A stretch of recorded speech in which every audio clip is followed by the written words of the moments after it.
10, 9, 8, 7, 6, 5, 4, 3, 2, 1, 0. Assalamualaikum warahmatullahi wabarakatuh.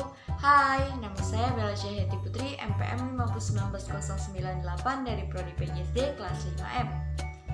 Mata kuliah pembelajaran IPS, dosen pengampu saya Bapak Tio Gusti Satria Magister Pendidikan dari STKIP PGRI Lubuk Linggau.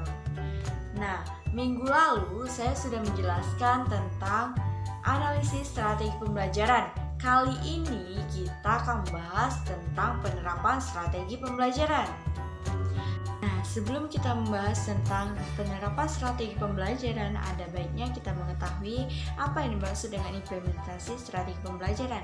Jadi, implementasi strategi pembelajaran adalah pelaksanaan, penerapan, atau wujud teori tindakan guru melaksanakan rencana belajar. Artinya, usaha guru dalam menggunakan beberapa variabel pembelajaran seperti tujuan, metode, alat, serta evaluasi agar dapat mempengaruhi siswa untuk mencapai tujuan yang telah ditetapkan. Selanjutnya, kita akan bahas tentang macam-macam strategi pembelajaran di kelas tinggi, kelas 4, kelas 5, dan kelas 6 di SD, dan penerapannya. Yang pertama, ada strategi pembelajaran membaca keras. Yang kedua, strategi pembelajaran saling tukar pikiran. Yang ketiga, strategi pembelajaran diskusi. Yang keempat, strategi pembelajaran kontekstual. Yang kelima, strategi pembelajaran berbasis masalah. Yang keenam, strategi pembelajaran ekspositori. Yang ketujuh, strategi pembelajaran make and match. Dan yang terakhir adalah strategi pembelajaran konstruktivisme. Nah, kita akan bahas yang pertama dulu, penerapan strategi pembelajaran dengan membaca keras. Menurut Melvin L. Silberman mengatakan bahwa strategi membaca dengan keras, yaitu membaca suatu teks dengan keras, ternyata dapat membantu siswa untuk memfokuskan secara mental, menimbulkan pertanyaan-pertanyaan, dan merangsang diskusi. Penerapan strategi pembelajaran membaca keras. Yang pertama, ada persiapan. Tahap persiapan berkaitan dengan persiapan siswa untuk menerima pelajaran. Yang kedua, penyajian. Langkah penyajian adalah langkah penyampaian materi pelajaran sesuai dengan persiapan yang telah dilakukan. Yang ketiga, korelasi, yaitu langkah menghubungkan materi pelajaran dengan pengalaman siswa atau dengan hal-hal yang lainnya yang memungkinkan siswa dapat menangkap keterkaitannya dalam struktur pengetahuan yang dimilikinya. Dan yang terakhir ada pengaplikasian. Adalah melalui langkah ini guru dapat menyimpulkan informasi tentang penguasaan dan pemahaman materi pelajaran oleh siswa. Yang kedua, penerapan strategi pembelajaran saling tukar pikiran adalah suatu strategi pembelajaran aktif yang dapat membantu siswa untuk mempelajari dan memahami materi pelajaran dengan cepat.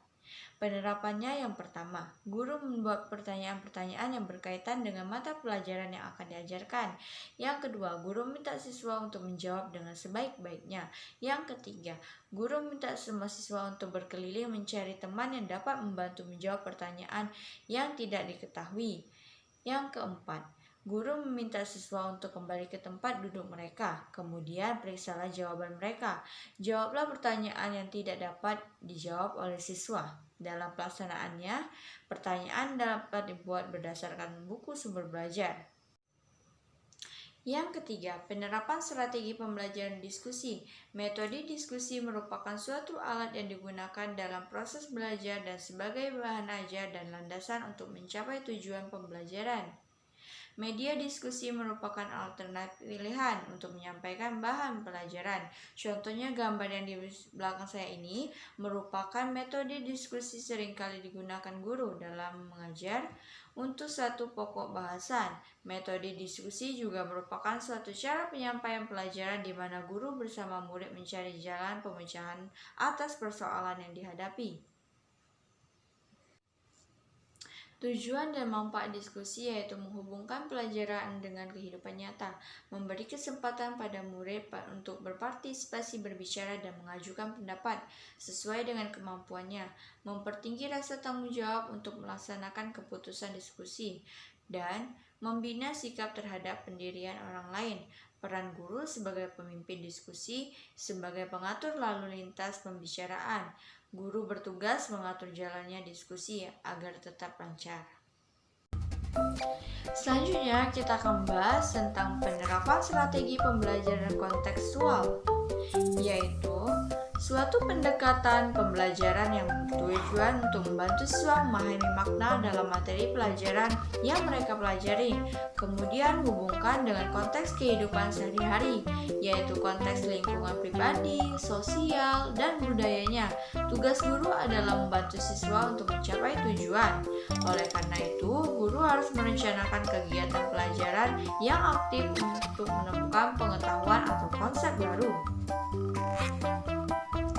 Kelebihan model pembelajaran kontekstual. Yang pertama, pelajaran lebih bermakna dan real karena siswa belajar berdasarkan lingkungan sekitar. Yang kedua, siswa dapat berpikir kritis dan kreatif dalam mengumpulkan data, memahami isu, dan memecahkan masalah individual ataupun kelompok. Yang ketiga, siswa dapat bekerja secara efektif dalam kelompok serta terbentuk sikap kerjasama. Yang keempat, memberikan keterampilan siswa untuk meningkatkan potensi yang dimiliki. Yang kelima, pembelajaran lebih produktif sehingga mampu menumbuhkan penguatan konsep. Dan yang terakhir, guru lebih intensif dalam membimbing siswa baik dalam kelompok maupun individu. Selanjutnya kita akan membahas tentang penerapan strategi pembelajaran berbasis masalah atau SPBM. Menurut Sanjaya, SPBM dapat diartikan sebagai rangkaian aktivitas pembelajaran yang menekankan kepada proses penyelesaian masalah yang dihadapi secara ilmiah. Untuk penerapan SPBM dalam pembelajaran menurut Badrul Juman, yang pertama, tahap merumuskan masalah. A. Guru membacakan atau menyampaikan kejadian tentang masalah sosial yang berkaitan dengan tujuan pembelajaran. B. Tiap kelompok siswa merumuskan masalah dari kejadian atau fakta di bawah bimbingan guru. Yang kedua, tahap mendiagnosis masalah. A. Di bawah bimbingan guru, para siswa di tiap kelompok mencari akar penyebab masalah pada kejadian yang telah dibacakan atau disampaikan guru. Yang ketiga, tahap menyelesaikan masalah. Tiap kelompok mendiskusikan dan merumuskan langkah apa yang akan dilakukan dalam menyelesaikan masalah tersebut. Dan yang terakhir adalah tahap pilihan penyelesaian. A. Tiap kelompok mempresentasikan hasil diskusi di kelompoknya tentang langkah-langkah penyelesaian masalah.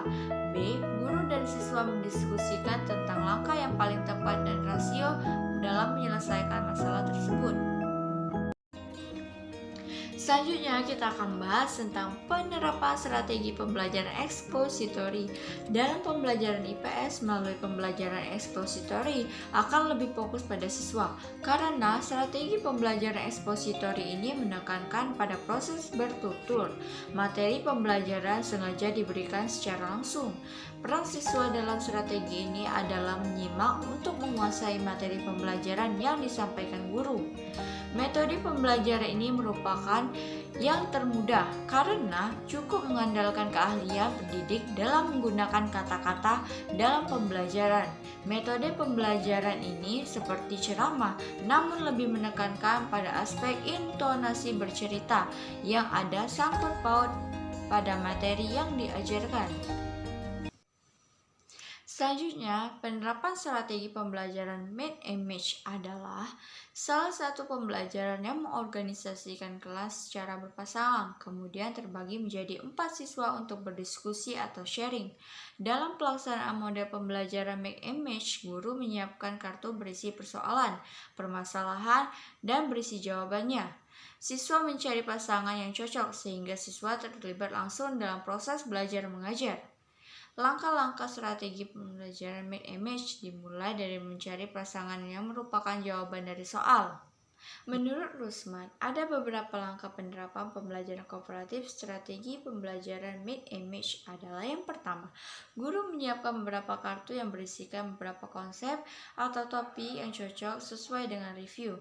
Satu bagian kartu soal dan bagian lainnya kartu jawaban. Yang kedua, guru membagi kartu, setiap siswa mendapatkan sebuah kartu yang bertuliskan soal atau jawaban. Yang ketiga, guru meminta setiap siswa memikirkan jawaban atau soal dari kartu yang dipegang. Yang keempat, guru menyuruh siswa mencari pasangan kartu yang cocok dengan kartunya. Yang kelima, guru memberikan poin kepada siswa yang dapat mencocokkan kartu sebelum batas waktu yang ditentukan. Yang keenam, guru memberikan sanksi yang telah disepakati bersama jika siswa tidak dapat mencocokkan kartunya setelah batas waktu yang ditentukan. Yang ketujuh, setelah satu babak, kartu dicocokkan lagi agar tiap siswa tidak mendapatkan kartu yang sama dengan yang sebelumnya. Dan yang terakhir yaitu guru bersama siswa menyimpulkan pelajaran pada akhir pertemuan. Dan yang terakhir adalah penerapan strategi pembelajaran konstruktivisme.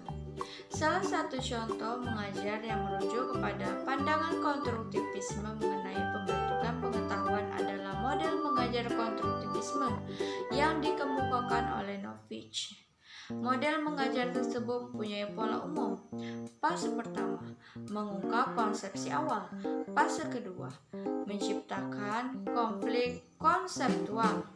Adalah suatu tahap yang penting dalam pembelajaran. Sebab hanya dengan adanya konflik, siswa merasa tertantang untuk belajar. Dengan kata lain, mereka merasa tidak puas terhadap kenyataan yang sedang dihadapinya. Fase ketiga, yaitu mengupayakan terjadinya akomodasi kognitif. Mendorong terjadinya akomodasi dalam struktur kognitif siswa. Dalam pembelajaran perlu dilakukan agar pikiran mereka kembali ke kondisi semula. Baiklah, itulah tadi penjelasan materi dari saya. Semoga bermanfaat.